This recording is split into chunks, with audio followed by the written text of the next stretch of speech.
আসসালামু আলাইকুম, সবাইকে আমার চ্যানেলে স্বাগতম। আজকে আমি যে টপিকটি নিয়ে আলোচনা করব সে টপিকটির নাম হচ্ছে নারীবাদ। নারীবাদ এমন একটি আন্দোলন যার মাধ্যমে নারীরা নিজেদের সামাজিক মর্যাদা ও অস্তিত্ব দেখাতে সক্ষম হয়েছিল। প্রাচীনকাল থেকেই সমাজ ব্যবস্থা ছিল পুরুষতান্ত্রিক, তাই নারীরা সবসময় সমাজে পিছিয়ে থাকা একটি শ্রেণী ছিল। এই অসাম্য দূর করে সমাজের সমতা আনাই ছিল নারীবাদের মূল লক্ষ্য। প্রথম দিকে নারীবাদী আন্দোলনের কিছু উদ্দেশ্য ছিল। নাম্বার 1, নারী ভোটাধিকারের অর্জন। নাম্বার 2, মহিলাদের পোশাক পরিচ্ছদের ওপর নিয়ম নিষেধ কমানো। নাম্বার 3, শিক্ষার ক্ষেত্রে নারী পুরুষের সমান অধিকার। নাম্বার 4, সরকারি উচ্চ পদে মহিলাদের নিয়োগ সংখ্যা বৃদ্ধি। নাম্বার 5, গর্ভপাত বৈধকরণ। সমাজে এমন একটা সময় ছিল যখন সামাজিক, অর্থনৈতিক, রাজনৈতিক ক্ষেত্রে নারী ও পুরুষের ভূমিকাগত পার্থক্যকে খুবই স্বাভাবিক বলে মনে করা হতো। নারী ও পুরুষের শারীরিক গঠনের দিক থেকে আলাদা, তাই তাদের কাজও আলাদা। তো নারী ও পুরুষের শারীরিক কাঠামো যেহেতু আলাদা আলাদা, সমাজ নিজেই ডিসাইড করে দিয়েছিল, সমাজ মানে সমাজের মানুষজন আর কি, যেহেতু সমাজ পুরুষতান্ত্রিক ছিল প্রথম থেকেই, তারাই ডিসাইড করে দিয়েছিল যে মহিলারা এরকম কাজ করবে, এই কাজ করবে, এবং পুরুষরা এই কাজ করবে। পুরুষদের কাজ মহিলারা করতে পারবে না, মহিলাদের কাজ পুরুষরা করতে পারবে না। এই জিনিসগুলো, এই কনসেপ্টটা আমরা আজও আমাদের সমাজে দেখতে পাই। তো মহিলারা সাধারণত কী কী কাজ করতে পারবে?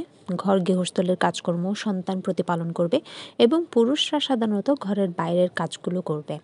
এখন আমরা বাস্তব চিত্রধর্মে একটু ফিরে আসি। বাস্তব চিত্রতে কী হয়, যদি কোনো পুরুষকে ঘরের কাজ করতে দেখা যায়, ওই ঘরের কিছু মহিলা মানে খুবই বাজে বাজে কথা শোনে, যে এটা তো মহিলাদের কাজ, এটা তো মেয়েদের কাজ, তুমি কেন এই কাজগুলো করছো?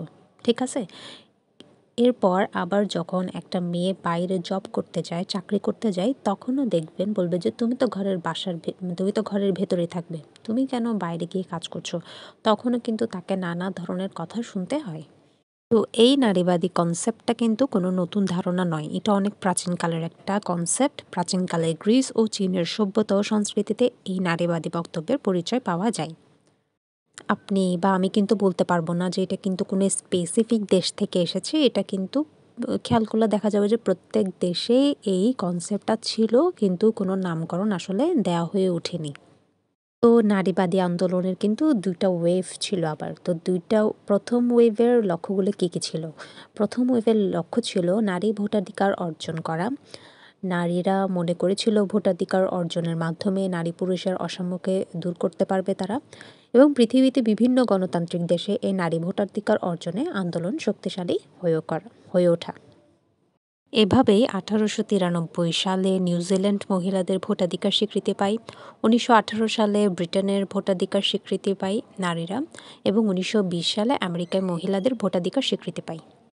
তো প্রথম ওয়েভ শেষ হওয়ার পরে সেকেন্ড ওয়েভ ফেমিনিজম যখন আসে, সেকেন্ড ওয়েভ ফেমিনিজমে নারীরা বুঝতে পারে একমাত্র ভোটাধিকার অর্জনের মাধ্যমেই সমাজে নারী পুরুষের সমতা আনা সম্ভব নয়। তাই তারা বৈপ্লবিক পরিবর্তনের দাবি জানাতে থাকে। এছাড়াও নারীদের ওপর অত্যাচার হতো, তাও বন্ধ করার জন্য নারীরা বিভিন্ন ধরনের দাবি করতে থাকে।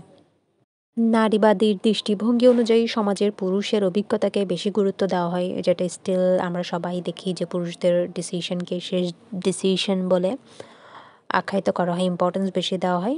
সেখান থেকে নারীরা সবসময় অবহেলিত থাকে, তাদের সিদ্ধান্ত জানতেও চায় না, এবং মহিলারা কখনোই ঘরের বাইরের কাজগুলোকে সিদ্ধান্ত গ্রহণ করতে পারে না। সমাজের বিশেষ বিশেষ ক্ষেত্রে পুরুষের প্রাধান্য দেখা যায়, নারীদের কোনো ভূমিকায় কিন্তু আসলে এখনও লক্ষ্য করা যায় না। তো এই ছিল আজকের টপিক, ফেমিনিজম বা নারীবাদ। আশা করি আপনাদের আমার ভিডিওটি ভালো লেগেছে। ধন্যবাদ সবাইকে।